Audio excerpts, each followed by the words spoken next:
Hey there, business owners, entrepreneurs, and freelancers. Nishi here with another fast and exciting social media marketing tip for you this week. Today, I want to talk about how to leverage social media when you're networking. Now, a lot of you business owners have been invited to networking events, and these are really great to grow your network, particularly with other business owners, so for business-to-business relationships. Now, some of you might make the mistake of thinking that with social media, you don't really have to attend these events because after all, they take a lot of work and effort and sometimes they can be a little intimidating.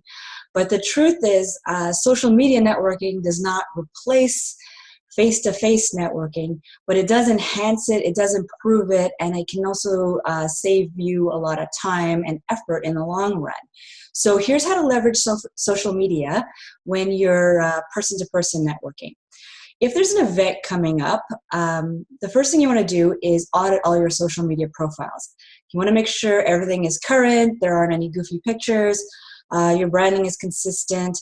If you really want to be next level, you want to make sure you have a lead magnet in place so that people would visit your social media profiles and see that you have a valuable PDF or ebook and want to download it. They'll find value right away.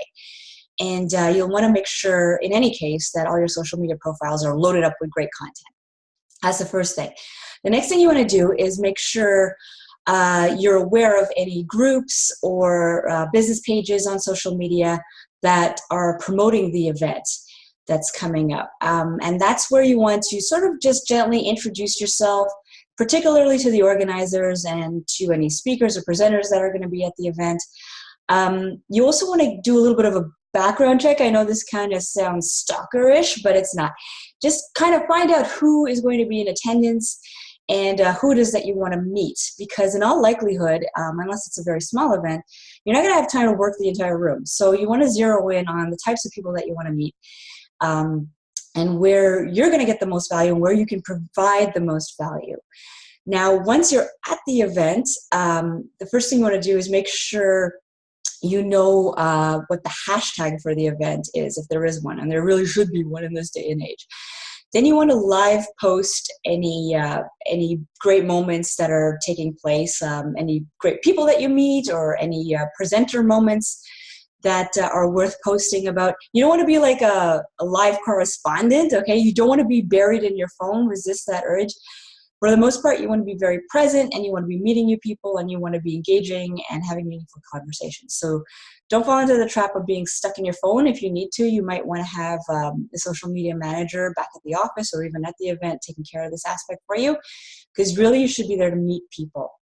And right there and then you should be able to offer value, mention that you have this great content on your social media profiles, a downloadable PDF that could help these new people that you're meeting. And if the moment feels right, you can do that connection, like, can I connect with you on LinkedIn or whatever, right there and then. Otherwise, you can always follow up after the event. Now, after the event, this is not the time to slack off. Actually, most of the work for networking happens after the networking event. You want to make sure you reach out to your new connections, thank them, tell them that you enjoyed meeting them. If they didn't connect with you on social media, now's the time to remind them that you have a lot of value to offer. And you want to stay in touch. Don't let them down. Keep putting out great content so that your new followers find value and continue to find value. And at some point, you do want to engage with them personally again, invite them out for coffee, maintain these relationships. But now that you have them on social media, you can fill in the gaps between your person-to-person meetings with just social media engagement. So that's where social media can help leverage, accelerate these relationships when you're not able to be present in person all the time.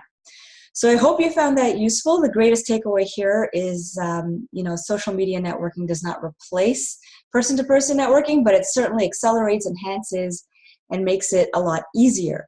So I hope you found that useful. If you did, please subscribe. I put out a new video and a new blog every week. Until next week, take care.